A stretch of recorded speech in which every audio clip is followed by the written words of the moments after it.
ఏమే నువ్వు బంగారం లాంటి దానివా? పెళ్లి వారికి ఎదురొచ్చి నా కూతురు పెళ్లి చూపులు చెడగొడతావా?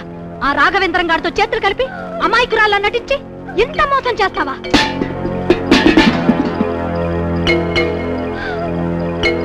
ఆ బిందె తీసుకుని ఇదే అవతారంతో నడి బజార్లో నడుచుకుంటూ వెళ్లి ఊరు బయటున్న చెరువులో బిందె నీళ్లు తీసుకురా. ఆ నీళ్లతో స్నానం చేస్తే గాని మండుతున్న నా శరీరానికి ఉపశమనం ఉండదు.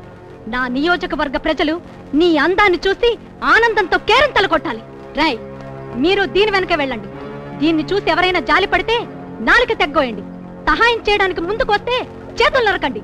అడ్డొచ్చిన వాళ్ళ తల నరికి మన కోట గుమ్మానికి వేళ్లాడి తీయండి.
ఓహో, డొక్కు బస్సు డ్రైవరా? ఏమిటి ఇలా వేయించేశావు? మితిమీరిన నీ దౌర్జన్యాలకి చివరి హెచ్చరిక చేద్దామని వచ్చాను. నీ హెచ్చరికలు విని బెదిరిపోవడానికి సింగంపల్లి చాముండేశ్వరి దేవి మామూలు ఆడది కాదు. ఆడజన్మెత్తిన నువ్వు కనీసం ఆడదానికి ఉండాల్సిన సిగ్గు బిడియం అన్ని వదిలేశావు. ఈ రోజు ఒక ఆడపిల్లని నడి వీధిలో అర్ధనగ్నంగా నడిపించావు. అడ్డం వచ్చిన వాళ్ళని బలి తీసుకోవడానికి కూడా సిద్ధపడ్డావు.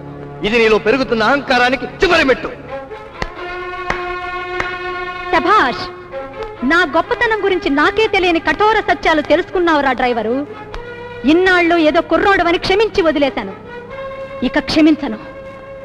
నీ ప్రాణాలు అరచేతులు పెట్టుకుని ఈ ఊరు వదిలి పారిపో, లేకపోతే నిన్ను ఏమీ చేయలేవు.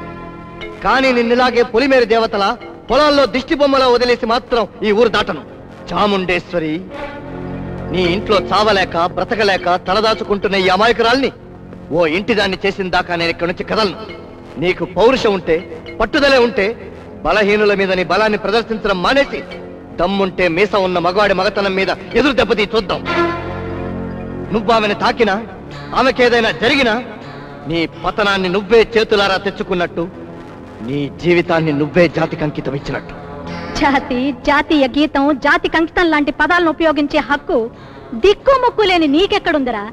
14 నియోజకవర్గాల్లో నియోజకవర్గానికి 10 లక్షల చొప్పున 1,40,00,000 మందిని అరచేతి గుప్పిట్లో పెట్టుకున్న నాకు మాట్లాడే అర్హత, హక్కు, అధికారం ఉన్నాయి గాని దొక్కు బస్సు నడుపుకుంటూ, పిచ్చి హార్ను కొట్టుకుంటూ, తుప్పు పెట్టిన స్టీరింగ్ తిప్పుకుంటూ, గతుకుల రోడ్లలో బస్సును నడుపుకునే నీకెక్కడుందరా జాతిని గురించి మాట్లాడే హక్కు? నీ అంత అగ్గబలం, అధికార బలం, ప్రజాబలం నాకు లేకపోయినా సాటి మనిషిని చేరదీసే హృదయం, మంచి మనిషిని గౌరవించే మానవత్వం, అమాయకుల్ని ఆదరించే మనస్తత్వం మా అమ్మ కడుపులో పెరుగుతున్నప్పుడే అభిమన్యుడిలా అవపోసన పట్టాను. అయితే ధర్మయుద్ధంలో నీకు కర్మచావు తప్పదన్నమాట. ధర్మయుద్ధం నీలాంటి అధర్మవాదులకు క్షేత్రం కాదు. ఆనాడు దుశ్శాసనుడు నిండు కొలువులో ఒక ఆడదాన్ని అవమానించాడు. కానీ ఈనాడు ఒక ఆడదే ఆడదాన్ని అవమానించింది. ఆడ పుట్టక పుట్టిన మీరు మర్చిపోయారేమో చాముండేశ్వరి దేవి గారు. ఒక ఆడది 2 సార్లు బయట తొలగిస్తుంది.